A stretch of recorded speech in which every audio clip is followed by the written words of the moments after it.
New videos every day.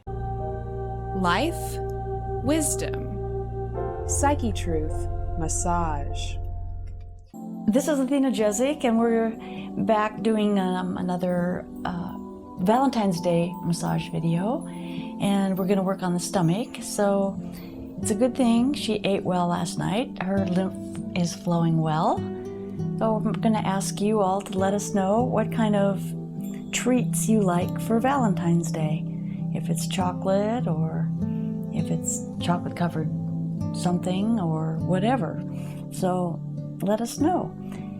I'm going to do a little bit of lymph. I'm just checking the lymph to see how the flow is, and it's doing pretty good. It's a little sluggish in this area. So we'll just move it a little bit and see if it's going to change.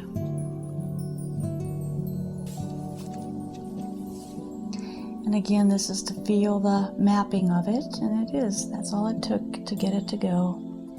Okay, so then to just massage the abdomen with massage type work, you always want to go in a clockwise direction, because that's the way that the intestinal tract runs.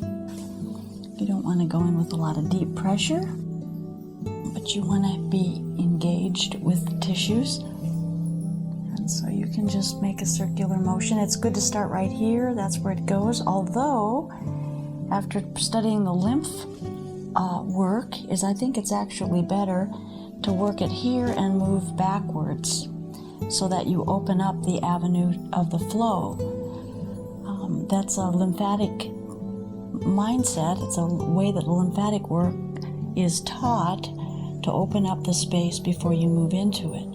And then you rinse it by coming back through. This is not lymphatic work, but it makes more sense to me to think about opening where you're going first, in case there's some kind of impaction along the way, because if you're pushing from this direction upward and around, and there's an impaction going on at one of these curves in the large intestine, you'd be just jamming up into it.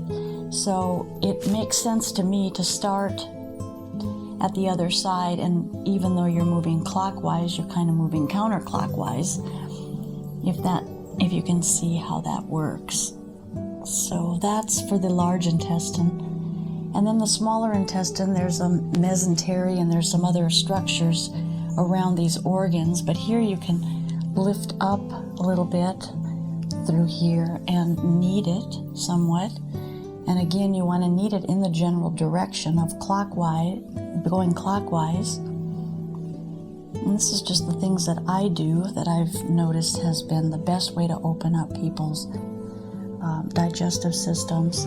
Coming up from the back, and oftentimes vibrating up is another good one. I'm just vibrating up. And I usually do things in threes. That will loosen up things and open things. And now the liver is one of the main organs. There's a lot of stuff that goes on with the liver. And if you have any liver condition, a very good idea is to work on your digestive system. The liver has about 500 functions that it takes care of, so it's an important organ to keep open and clean, and sometimes liver flushes are maybe desirable.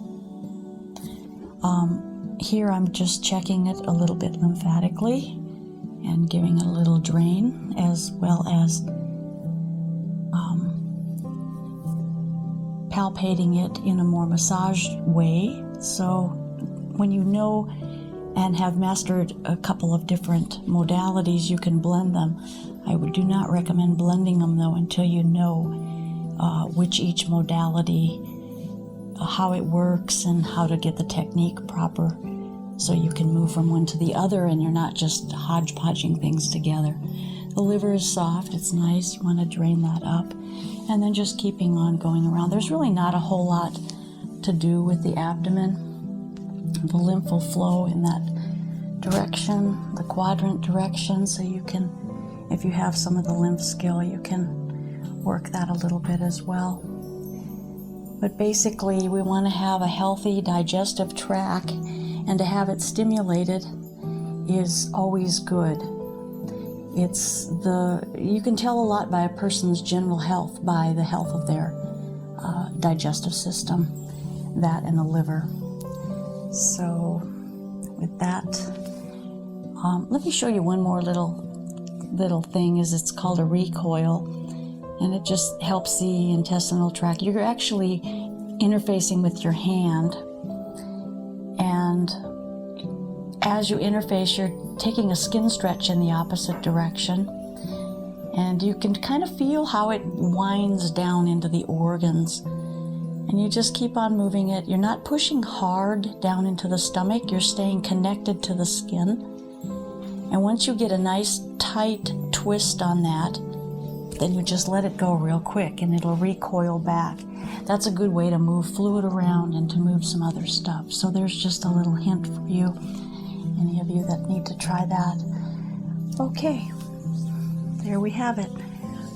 Let us know what your favorite treat is for Valentine's Day. This is Athena Jezik, Austin, Texas.